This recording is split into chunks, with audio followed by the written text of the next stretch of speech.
जम्मू कश्मीर के रामबन में भारी तबाही के बाद मंगलवार को मुख्यमंत्री उमर अब्दुल्ला पीड़ितों से मुलाकात करने पहुंचे थे, लेकिन इस दौरान उनके खिलाफ लोगों ने बवाल काट दिया। ऐसा गुस्सा फूटा कि मुख्यमंत्री जी को कार से बाहर निकलना पड़ा।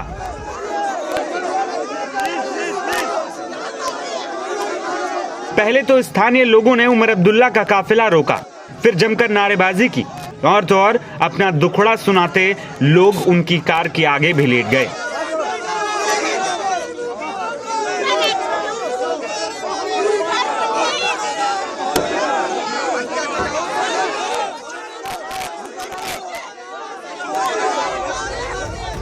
जब बवाल बढ़ता दिखा तो उमर अब्दुल्ला कार से निकले, उनकी बात सुनी और आश्वासन दिया। इसके बाद सुरक्षा कर्मियों से लोगों को हटाने की अपील करते हुए भी नजर आए।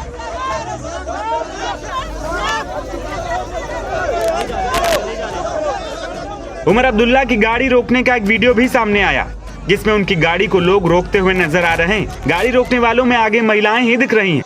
गाड़ी रोकने जाने पर उमर अब्दुल्ला के सुरक्षा कर्मी उन्हें हटाने की कोशिश भी करते दिख रहे हैं, लेकिन लोग हटने को तैयार नहीं हैं।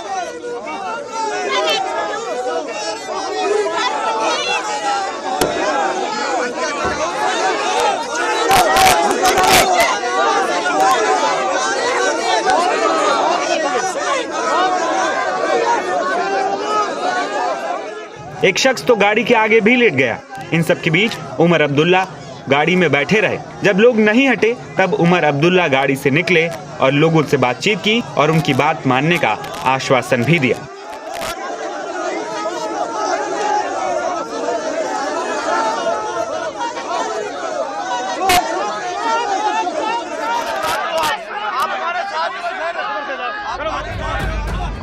इसके अलावा अपने दौरे के दौरान उमर अब्दुल्ला ने अधिकारियों से मौके की स्थिति का हाल जाना और आपदा वाली जगह का जायजा भी लिया।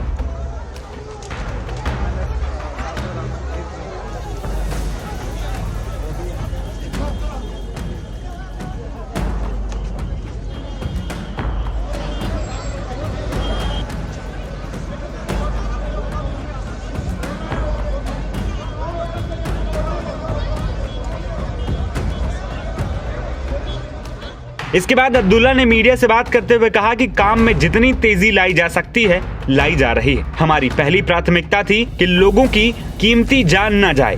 हमने लोगों को मौके से निकाला है और उन्हें दूसरी जगहों पर बसाया है। हमारी दूसरी प्राथमिकता सड़क को जोड़ना है, क्योंकि सड़कों के बिना यहाँ तक राहत सामग्री लाना मुश्किल होगा। अफसरों ने हमें यकीन दिलाया है कि अगले 24 घंटे में यह हाईवे सिंगल ट्रैक पर खोल दिया जाएगा। रिलीफ के लिए हम कर रहे हैं ना। फिलहाल जैसे मैंने आपको पहले कहा, हमारी अभी मुकम्मल कोशिश है कि हाईवे रिस्टोर हो। डैमेज असेसमेंट हम कर रहे हैं। फिलहाल इनके लिए राशन और पानी का हम इंतज़ाम कर रहे हैं। जिन लोगों का सबसे ज़्यादा नुकसान हुआ है उनके लिए हम मुफ्त राशन का ऐलान जो है जम्मू से कर लेंगे। जैसे ही इसके लिए मैं कागजात तैयार कर लूँगा। डीसी साहब से कहा गया है कि लंगर जो है चालू करें, ताकि जिन लोगों के पास खाने के लिए कुछ ना हो उनके लिए कम से कम हम खाने का इंतज़ाम करें। टैंकरों का बंदोबस्त किया जा रहा है ताकि उन तक हम पानी पहुंचाएं। जो मेन रिलीफ है उसके लिए डीसी साहब जैसे ही सड़कों का काम मुकम्मल हो जाएगा हम डैमेज असेसमेंट करके इन तक रिलीफ पहुंचा देंगे। सर, कश्मीर में सप्लाईज की क्या स्टेटस है? क्योंकि कश्मीर में फिलहाल सप्लाईज की कोई कमी नहीं है।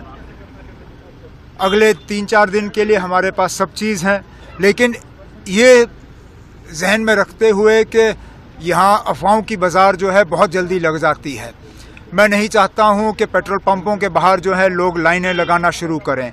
इसलिए मैंने डिपार्टमेंट से कहा हुआ है कि कुछ टैंकर जो हैं एहतियात के तौर पे उन्हें मुगल रोड के ज़रिए जो है हम कश्मीर भेजेंगे, सिर्फ ये दिखाने के लिए कि रास्ता कटा नहीं है। हमारे पास तरीके हैं सप्लाईज़ को वहाँ पहुँचाने की। हालांकि इसकी मैं अभी फिर ये कहता हूँ इसकी ज़रूरत नहीं है।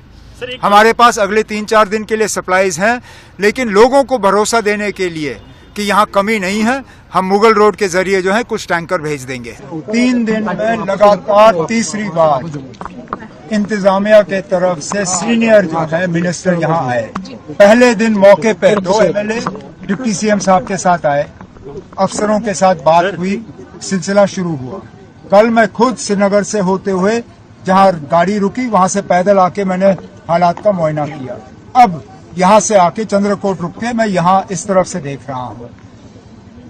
काम में जितनी तेजी लाई जा सकती है लाई जा रही है। मैं एक चीज के लिए आपसे कहूँ, सबसे पहले हमारी प्रायोरिटी थी कि कीमती जानें जो हैं वो ना जाएं, तो मौके से हमने लोगों को निकाला, गाड़ियों से निकाला, घर से निकाला, उनको दूसरी जगह बसाए। ठीक, अब हमारी दूसरी प्रायोरिटी है कि सड़क जो है उसको दोबारा जोड़ दिया जाए, क्योंकि जब तक हम सड़क नहीं जोड़ते तब तक यहाँ पे मटेरियल और ये सारी चीजें लाना हमारे लिए मुश्किल होगा। अब सड़क का हाल आपने खुद देखा, जगह जगह पे हमारे डोजर, ये जो टिपर जो है ये काम कर रहे हैं। अफसरों ने मुझे यकीन दिलाया है कि इनकी पूरी कोशिश है कि 24 घंटे के अंदर अंदर सिंगल ट्रैक पे जो है ये हाईवे जो है खोल पाएंगे। जब हाईवे खुलेगा उसके बाद जो बाकी मलबा है उसको हम उठाने का काम करेंगे। फिलहाल लोगों को सही सलामत कहीं पे बसाने का काम वो हम कर रहे हैं, जब तक इनके घरों को हम रिस्टोर नहीं कर पाएंगे।